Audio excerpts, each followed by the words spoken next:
Hello दोस्तों, क्या हाल है आप लोगों के। आई होप आप लोग बहुत बढ़िया होंगे। मैथस्तान ऑफिशियल में आपका फिर से बहुत बहुत स्वागत है। तो आज हम बात कर रहे हैं केवीएस शिक्षक भर्ती में जो आज एग्ज़ाम हुआ है टीजीटी का, उसके बारे में। तो पूरा रिव्यू दे रहे हैं हम आपको कि किस किस तरीके से एग्ज़ाम आया है, क्या क्या क्वेश्चन उसमें आए हैं और कितने कितने क्वेश्चन जो हैं वो कितने कितने सेक्शन से आए हैं। सबसे बड़ा डाउट ये है कि सेक्शन से तो आए हैं क्वेश्चन, आ किस लेवल के रहे हैं, ईजी आ रहे हैं, मॉडरेट आ रहे हैं या हार्ड लेवल के आ रहे हैं, और एनसीईआरटी से कितने क्वेश्चन आ रहे हैं, जो सब्जेक्ट वाइज हैं वो कितने क्वेश्चन आ रहे हैं, ये सब के ऊपर हम बात करने वाले हैं। तो सबसे पहले तो हम बात करते हैं कि हमारे को कुछ कमेंट्स भी आए हैं और कुछ जो हैं हमने पूरा का पूरा डेटा तैयार करा है, जिससे हमारे को पूरा का पूरा पता लगा है कि कंप्यूटर में, मैथ्स में, हिंदी में, इंग्लिश में कैसे कैसे क्वेश्चन आ रखे हैं। तो सारे के सारे हम बता रहे हैं, जिससे आपकी तैयारी एक सही राह पर चल सके और आपको पता लगे कि किस तरीके से आपको पढ़ना है। तो अगर आपने चैनल को सब्सक्राइब नहीं करा है तो आप कर दीजिए, ताकि आपको टाइम से सारी की सारी अपडेट मिलती रहे। तो चलिए स्टार्ट करते हैं बिना किसी देरी के।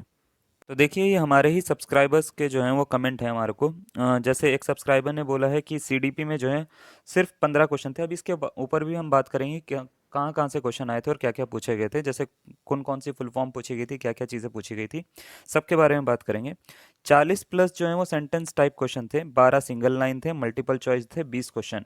और सीडीपी डिफ़िकल्ट था, ईजी टू डिफ़िकल्ट था, ठीक है। नेगेटिव, ये तो चलो अलग बात है। उसके बाद ज़्यादातर बच्चों को हिंदी इजी लगी है आज के पेपर में।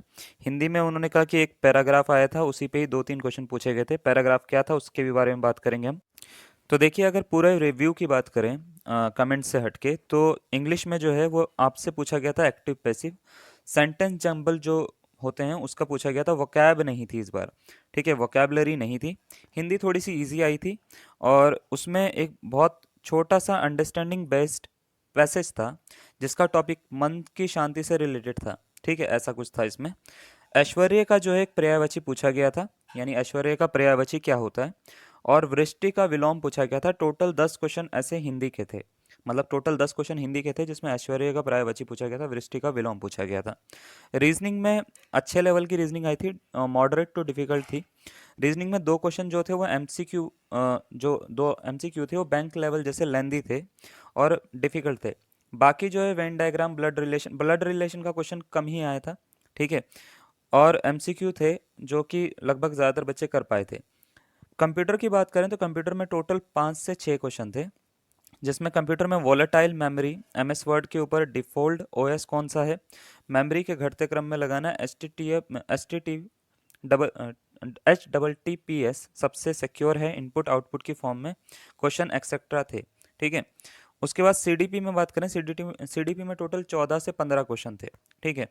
पेडागोजी में जो है एनसीएफ क्या होता है, क्या कहता है, ठीक है, ये पूछा गया था। टीएलएम की फुल फॉर्म पूछी गई थी, जो कि होती है टीचिंग लर्निंग मटेरियल। इसकी फुल फॉर्म पूछी गई थी कि क्या होती है।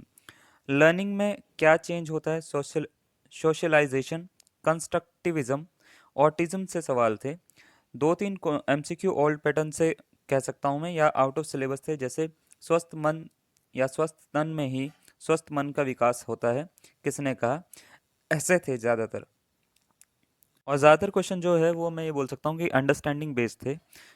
और ऐसे ही क्वेश्चन थे कि खाली रट्टा लगाने वाले लोगों से जो है वो नहीं हो पाएंगे। 3-4 जो है वो स्टेटमेंट्स वाले क्वेश्चन थे, जिसमें स्टेटमेंट में से सही चुनने वाले एमसीक्यू क्वेश्चन थे। करंट अफेयर्स की बात करें तो 10 आए थे टोटल। 10 करंट अफेयर्स आए थे, जिसमें लास्ट ईयर के क्वेश्चन भी पूछ लिए गए थे। मतलब करंट अफेयर्स बिल्कुल ही ऐसा नहीं कि 6 महीने की पूछ ली या 2-3 महीने पुरानी पूछ ली थी, ऐसा नहीं पूछा था, ठीक है। तो ये पूछ लिया था उन्होंने, कौन, ये पूछ लिया था उन्होंने लास्ट 10 ईयर के क्वेश्चन भी। सब्जेक्ट की बात करें तो पूरा एनसीईआरटी से था। हाई ग्रेजुएशन लेवल जैसा कुछ नहीं था, मतलब कुछ ऐसा नहीं आया था कि बहुत ही ग्रेजुएशन लेवल से आया था। अगर आपकी एनसीईआरटी क्लियर है और अंडरस्टैंडिंग अच्छी है आपकी, तो आप कर पाओगे इस क्वेश्चन को। सब्जेक्ट से जितने भी क्वेश्चन आए थे, थोड़ा से बात करें तो अजर्सन रीजन के भी क्वेश्चन आए थे, जिसमें 3 चार क्वेश्चन ऐसे थे जो स्टेटमेंट के क्वेश्चन थे। और वो भी एमसीक्यू बेस्ड जो क्वेश्चन थे, वो भी रट्टा लगाने वाले नहीं थे, बढ़िया क्वेश्चन थे।